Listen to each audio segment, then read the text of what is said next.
Hi there, Anne McKeown here from 2Empower. I'm going to talk to you today about habits.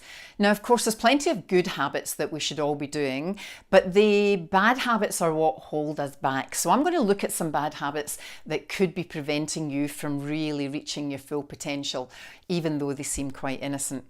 One of the first things is emails. How often do you check your emails? Because if you're doing it more than once a day, then that's actually too often. People can get used to hearing from you once a day. We used to manage fine on that. An email tends to be the thing that people go to when they're not doing what they should be doing. So maybe set up some kind of filtering criteria and unsubscribe from email newsletters that are not necessary for you anymore. Logging on to social media is habit number 2. We can spend 3.5 to 4 hours a day on social media, and sometimes it can make your coffee break last a bit longer, or you're late for an appointment because you've been looking at things, or it can just turn into half an hour of mindless scrolling. And it can just take over your free time. So you have to be aware of it in order to be productive. There's actually a newsfeed eradicator that you can get, and this allows you to save several hours a week by just not receiving them all. Number 3 is procrastinating. Yes, we all procrastinate. It's a habit, it's a bad habit. And it's much easier to say, oh, I'll do it tomorrow, than to just say, right, I'm going to do it now. But the thing is, when we procrastinate, it's usually about the things that need done right now.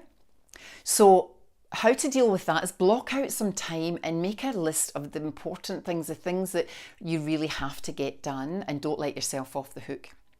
Number 4 bad habit is multitasking. Multitasking just simply does not work. Instead of accomplishing the most important thing right now, a multitasker will try and do a dozen things and not do any of them very well. And it feels good to be able to tick things off the list, but the quality often suffers. So let me encourage you to stick to one thing and do it well. Now, reading irrelevant posts can waste a lot of time. You might start looking at something about cooking, and then before you know it's taking you to another link about traveling, and then what you're going to do when you retire, or how to look after your children, or the latest car. And these things just eat into your time. So maybe set aside time when you have a coffee and you sit down and you do that, and read posts because they're interesting and informative, not just because they're there.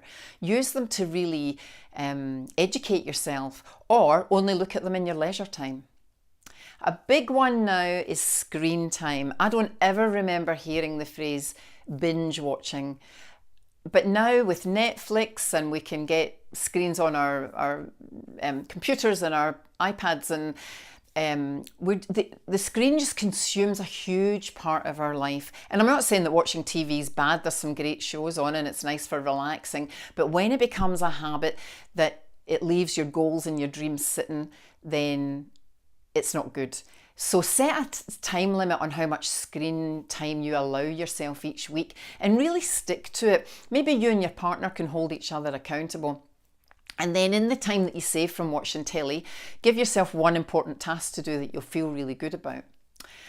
Micromanaging is also a bad habit. So when you hire somebody to get a job done, leave them to get on with it. You know, whether it's somebody to clean your house, or manage your business, or take your kids to school, they might not do it exactly the same way that you would have, but the chances are they'll still get it done. And so just let go and let them get on with it. Now, our lives are almost completely made up of habits that control what we do and when we do it and how things are done. So the habits can be used for good, or they can derail our plans. So it's up to you to decide which way you want to go. Make it your mission to stop some of these unhelpful habits and replace them with empowering patterns, I like to call them, things that are going to help you achieve your biggest dreams, and then just watch your life transform.